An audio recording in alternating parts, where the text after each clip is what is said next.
People came from hundreds of miles away to a small village in southern India to visit a surgeon and an ophthalmologist. These two English doctors changed a region forever by offering not only healing for the body, but also for the heart and soul. Paul and Margaret met while both were attending medical school in London, England in 1937. They were at the top of their class that first year. Margaret finished first and Paul second. It was clear that successful medical careers awaited them. We often didn't know at all what lay ahead of us. But we both had a very strong faith that the Lord who'd led us into that would take us through adventure by adventure. Both Paul and Margaret had experienced life in foreign lands. Margaret spent her youth in South Africa, while Paul grew up in India. You know, both of them, when they got married, understood that the only way they could get married was that they both wanted to be medical missionaries. And that was part of the arrangement, and that was part of the understanding when they started dating. Paul proposed to Margaret in 1942 on the agreement that whoever was called first to mission work in another country, the other would follow. Margaret secretly hoped to go back to Africa, but Paul went first to the land of his childhood. In 1946, Paul was asked to join the Christian Medical College in Vellore, India, as one of two general surgeons on staff.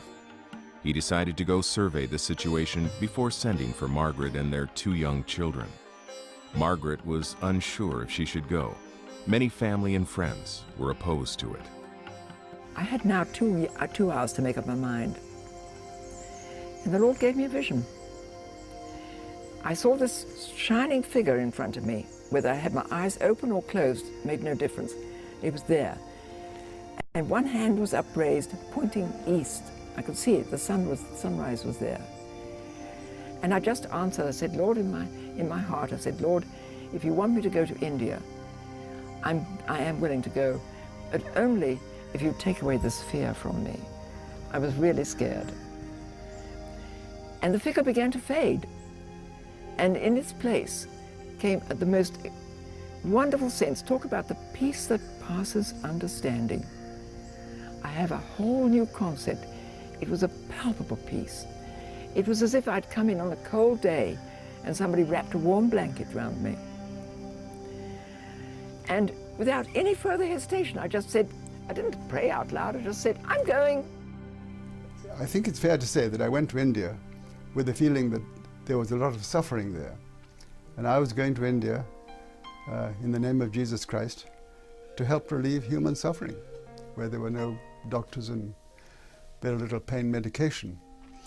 But when I went there, one of the early things that I experienced was to see beggars along the side of the street and outside the temples, people with no fingers on their hands, blind, with feet that were either grossly ulcerated and covered with flies or amputated.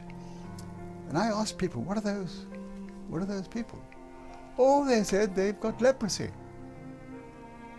Leprosy? I'd never thought about leprosy. But why they got all those awful deformities? Oh, that's what leprosy does. When I first arrived, I had no inkling, and nor did Paul, that we were going to get 100% into leprosy work. We had no idea of leprosy. We were, like many other people, a little bit scared of it. Somehow, having gone to India to teach medicine and surgery at the Christian Medical College, I suddenly had the feeling, this is why I've come here.